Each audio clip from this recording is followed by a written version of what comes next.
practice. So I didn't memorize it. I apologize. So this first one is kind of old, but I didn't really like it at the time, so I kind of redid some stuff. Because, I don't know, I feel like if you don't like something when you're done with it, then it's like not really bad. So, alright, I don't have a title for you either, so, okay.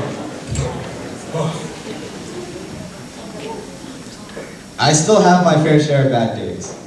Days when I forget where I parked my car in the morning. And times when it feels like I'm trying to thread a needle while drowning in below freezing wind chills. Moments where I'm trying to open a pickle jar after I've just eaten half my weight in potato chips. Some days, I would look at my cracked reflection in the mirror and see a worn down smile sewed onto something that isn't what it used to be. And life, it isn't exactly what it used to be. And if you're anything like me, it's hard to talk about your bad days. You'd rather bury your problems beneath all your layers like an onion that's trying really hard not to make other people cry. There is a body of tears inside you, too big for the tissue boxes to soak up. And what happens when the tables turn and pain is the one that's suffocating from inside you? You start shrinking. Your comfort zone becomes crawl spaces and corners, and all that time I've spent in my corner has crippled me. It stripped away my humanity, exposing my wired motivation to breathe. Under my skin, there is circuitry in my skeleton. I still have my fair share of bad days. But that doesn't mean that the landfills come with that buried treasure. There are still lessons to be learned, and Easter eggs hidden in plain sight. For example, watching scary movies is a lot less traumatic with other people. Road trips with friends don't just run on gasoline and tires. Laughter often leads the way just as well. Sharing stories is pointless without having somebody to listen to. And being able to make people smile is one of the best things about being alive. See, I've realized that solitude is the worst way to spend your day. Because limiting yourself into a corner isn't asking to be strong, it's asking to be ignored. Being alone is not independence. Being alone is just being alone. It's like being a single toothpick trying to hold up skyscrapers. It is just isolation. And isolation is synonymous with comatose. They both involve being locked away in the dark while there are people at your bedside praying for you to come back to them. And you are more than a bedridden, cardboard cutout silhouette. You can laugh. You can move. There's a third dimension to you that you haven't explored yet. And inside you, there is ambition taking a power nap. And when it finally wakes up, it'll show up stronger than ever. And yes, I know that sometimes it is so hard to wake up.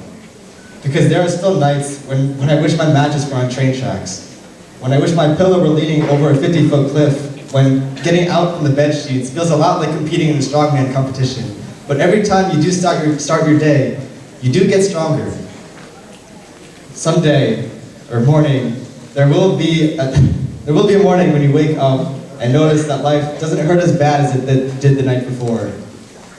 So, I will not stay in bed, hoping that the universe will somehow mold my life into something better. I'm just gonna go out there and go do it myself. Thank you.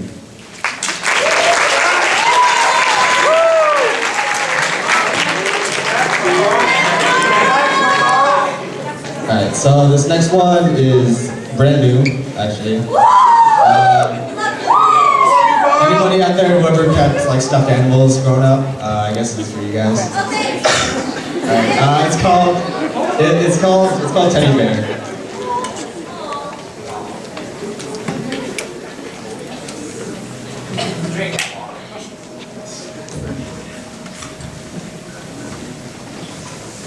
There was a time when I was her cuddliest source of strength.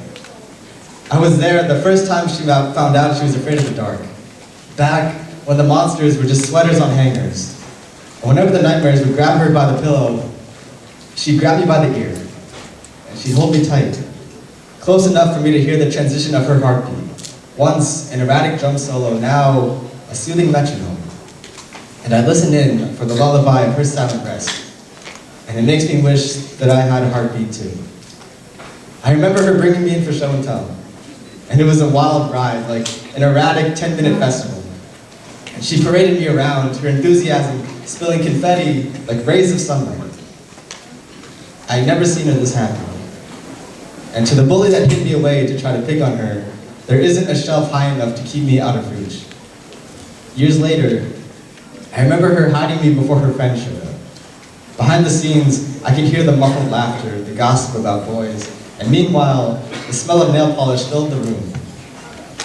I liked the one that her mom gave her a lot better, but she was still happy. And so was I.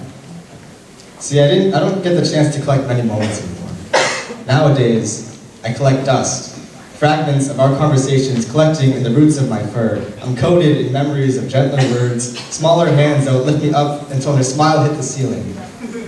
And I can't say that I can stay forever, but I want to. Because sooner or later, the innocence I protected will find itself battling for the right to be held by her. I'm not as strong as she used to think I am. When the day comes that her heart can't take the battery, the only choice left is to break, and my stitching will break alongside her heart. Now, we wear matching wounds. The only difference is that I can't feel mine, but I want to. This world will try to seduce her, and before I can step in to remind her of brighter days, it gets her. Now, the darkness will be at the bottom of beer bottles. The monsters have dreamy eyes with malicious intent, armed with a latex arsenal. The nightmares are dreams come true flipped upside down. And I would love nothing more than to stay by her. If only she'd let me. And I know that her heart is offbeat right now, but her heart isn't off yet. There is a metronome in her future. I know there is, but until then, I'll just sit here, keeping an eye from above, wishing her the best. Maybe one day, after a bad day of work, she'll tug me by the ear and reach for me off the shelf that isn't tall enough. And I'll be there with as soft a touch as she can remember. And she'll hold me.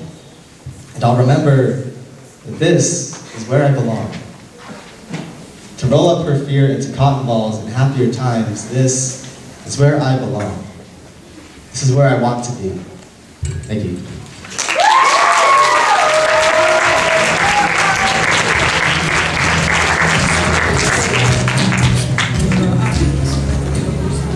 Okay, last one. I performed this one last year, so a lot of you probably recognize it. It's called Life Lessons from Inanimate Objects. Alright.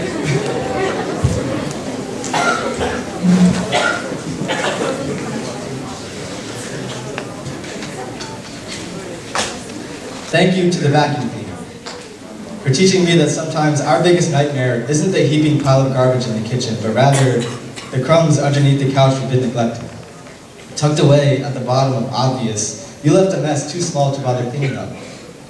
Thank you, eggshells, for teaching me that after you've been broken to pieces, others will still talk about wanting to walk all over you, as if they expect you to do anything else other than shatter, but even shells that are easily broken never forget how to cut skin.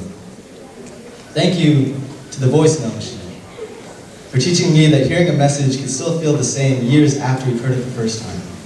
That it's so easy to lose track of everyday words until we're left with outdated reminders of how to live.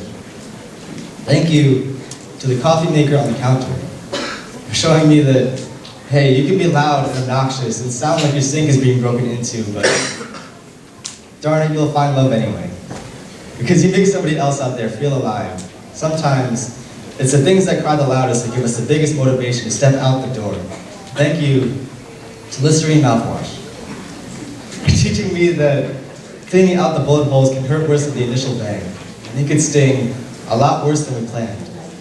But we deal with the 30 seconds of tsunamis just for the chance to feel refreshed again. See, starting over is impossible.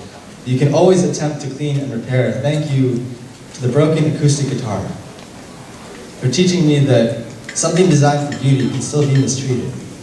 That we, who were born in music, can still be held in destruction. And how many times do you have to change the strings before you realize you've been playing way too hard? Thank you to the coffin for teaching me that even after the memories of our loved ones lose their voice, after they get buried underneath the days following their exit, it is perfectly okay to hold them close. To want to die and decay alongside the same people who reminded us of what it was like to live in the sun. But at the same time, it is okay to still want to live. Even though everything would be much simpler if it was all set ablaze, nothing is more dangerous than a well-fed fire. Even though these lessons have painted us in bruises, it is perfectly okay to hold them close. Even though these hands have been mangled by brilliance, they are still my hands, and they're still alive. So I'm going to use them, and I'm going to hold on tight. Thank you.